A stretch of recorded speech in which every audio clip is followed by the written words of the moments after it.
আসসালামু আলাইকুম রহমতুল্লাহি ওবারাকাতুহু। সুধী দর্শক মণ্ডলী, এটি হচ্ছে পবিত্র সাফা পাহাড়, যেটি আল্লাহ পাক পবিত্র কোরআনে উল্লেখ করেছেন, ইন্না সাফা ওয়াল মারওয়াতা মিন শাআইরিল্লাহ ফামান হাজ্জাল বাইতা আও ইতামারা ফালা জুনাহা আলাইহি আন ইয়াতাওয়াফা বিহিমা ওয়া মান তাতাওয়া খাইরান ফা ইন্নাল্লাহা শাকিরুন আলিম।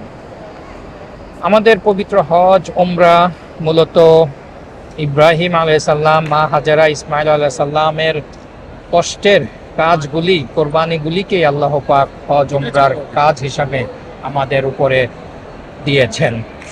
এই সাফা পাহাড়ে দোয়া কবুল হয়, এটি দোয়া কবুলের জায়গা।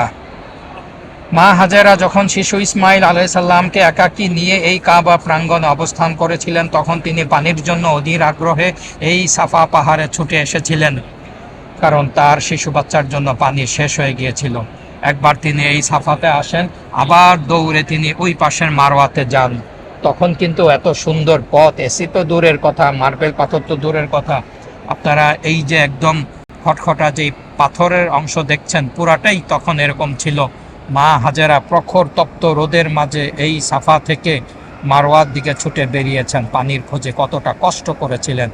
তারপরে শিশু ইসমাইল আলাইহিস সালামের পায়ের আঘাতে সেই মাকাম ইব্রাহিমের একটু আগেই জমজম কূপের ফোয়ারা বের হয়ে আসে।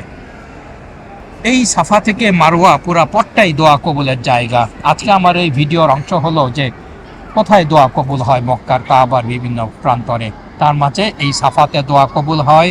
এই সাফা থেকে মারওয়াতে যাওয়ার পুরা পথটাতে দোয়া কবুল হয়।